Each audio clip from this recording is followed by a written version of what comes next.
Playlist इनसे मिलिए मैं नूतन चतुर्वेदी से बात करते हुए प्री प्राइमरी और प्राइमरी स्टेज के बच्चों के संदर्भ में मेरा अगला सवाल आपसे ये है कि आजकल काफ़ी पेरेंट्स वर्किंग पेरेंट्स हैं, हस्बैंड और वाइफ दोनों काम कर रहे हैं जी।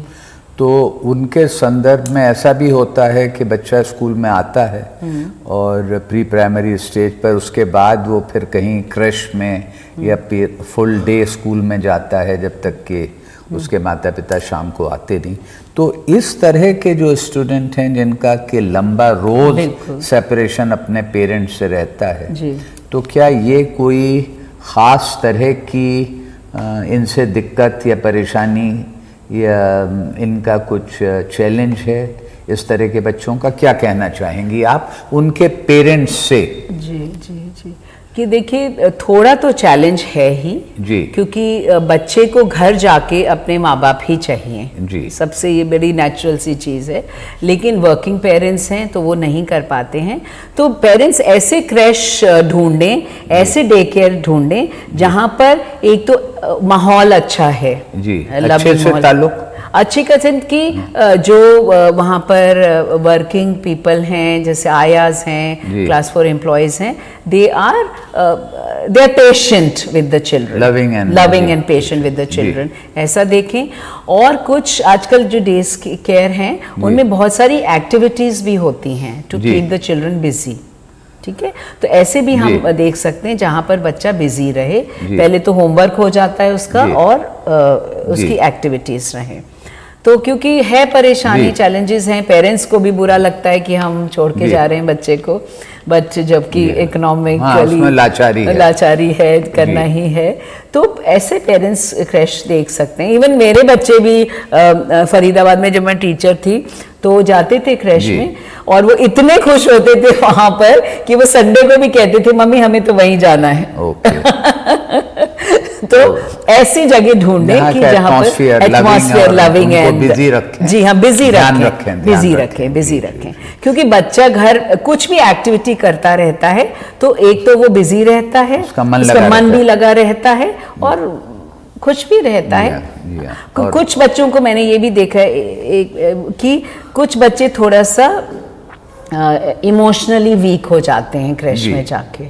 तो यही मेरी पेरेंट्स से यही रिक्वेस्ट है कि थोड़ा उसको और टाइम दें उन बच्चों को। ये सलाह है कि थोड़ा और टाइम दें, क्योंकि हम कई बार बच्चों को ऐसे देखते हैं कि बिल्कुल उदास बैठे रहते हैं क्लास में, तो हम बोलते हैं क्या है कि नहीं my mumma doesn't love me, she comes at 8 at night, so I don't like to go to day care and everything.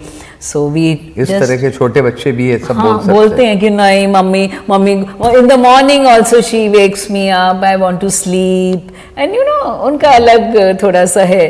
तो हम पेरेंट्स से ही कहते हैं कि आप उनको थोड़ा सा टाइम और दीजिए, क्योंकि देखिए जॉब तो वो छोड़ेंगे नहीं because of the situation, because of the circumstances, but you can be more loving and give more time. हम तो उनको इनफैक्ट हॉलीडेज के लिए भी कहते हैं कि जैसे बच्चे क्वालिटी टाइम, हाँ, तो आप जैसे हॉलीडेज पे ले जाइए उनको 3-4 दिन के लिए, आपकी भी ब्रेक हो जाएगी, बच्चे को भी अच्छा लगेगा। So everything can be managed in a manner, you know, with a lot of counseling and be interactive, you know. ये बहुत बहुत धन्यवाद ये अपने दर्शकों के लिए और वर्किंग कपल के जो बच्चे हैं उनके संदर्भ में बहुत यूज़फुल इन्फॉर्मेशन आपने दी है और आपकी सलाह उनके लिए लाभप्रद होगी। मेरा अगला सवाल आपसे ये है कि कभी कभी ऐसा होता है कि टीचर का सामना ऐसे स्टूडेंट से हो जो कि बिल्कुल न्यूरोटिपिकल नहीं है। मैं इसको और स्पष्ट कर देता हूँ, किसी बच्चे की विजन की प्रॉब्लम हो सकती है, किसी में मसल का सफिशिएंट स्ट्रेंथ नहीं है, वो पेंसिल या चौक नहीं पकड़ सकता ठीक से, होल्ड नहीं कर सकता, या किसी बच्चे में ऑटिज्म वगैरह की शुरुआत हो रही है। तो मेरे 2 सवाल हैं कि क्या इन चीज़ों का ध्यान रखा जाता है टीचर द्वारा कि मेरे क्लास में ये बच्चा है जिसको कि देखने की या सुनने में कुछ प्रॉब्लम हो रही है या मसल का है कंट्रोल, और फिर क्या कार्रवाई की जाती है, तो इसका डिटेक्शन करना, समझ पाना टीचर के लिए, और दूसरी चीज़ कि उसके ऊपर क्या कार्रवाई की जाती है, हमारे दर्शकों को बताया। देखिए, कुछ बच्चे जैसे आईसाइट तो बहुत कॉमन चीज़ है आजकल वीक होना, और अगर बच्चे को कहता है कि मुझे दिखाई नहीं दे रहा है तो हम उसको फर्स्ट सीट पे बिठा देते हैं, आगे बिठा देते हैं।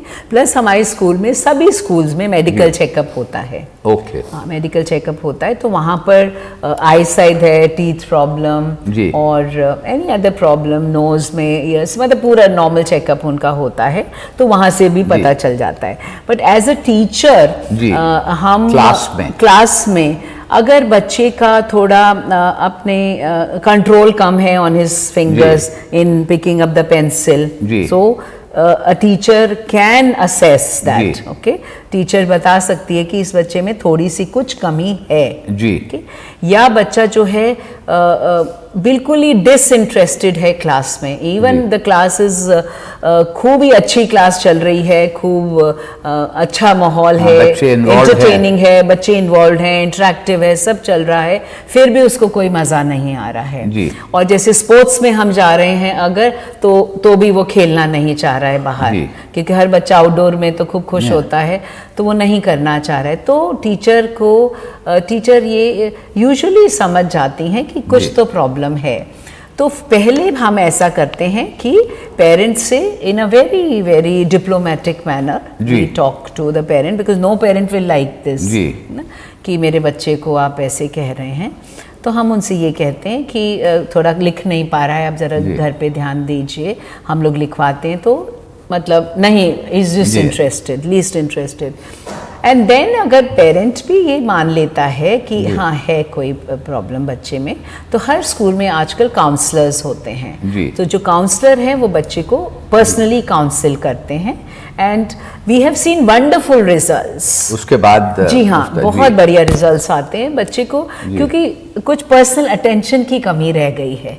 ये सब चीज़ें तभी होती हैं, ADHD है, ऑटिज्म है, ये प्रॉब्लम्स तभी आ रही हैं आजकल क्योंकि उनको 1-to-1 इंटरेक्शन करने वाला कोई नहीं मिलता है जो कि उनसे प्यार से। बच्चे पहले तो घर में दादा दादी हैं, नाना नानी हैं, पूरा एक फैमिली होती थी, कुछ भी प्रॉब्लम बच्चे को नहीं होती, इधर से अगर उसको डांट पड़ी वो उधर चला गया, बट यहाँ पर वो किसके पास जाए, किससे बात करे। तो कुछ बच्चे सेंसिटिव होते हैं, जो एक टीचर की बहुत बड़ी रिस्पॉन्सिबिलिटी है ये देखना, पेरेंट्स से बात करना, और उसके बाद इसको आगे काउंसलर के पास जाके बताना। कुछ पेरेंट्स जो हैं वो काउंसलर वर्ड सुनते ही बहुत घबरा जाते हैं, very frankly I am telling you.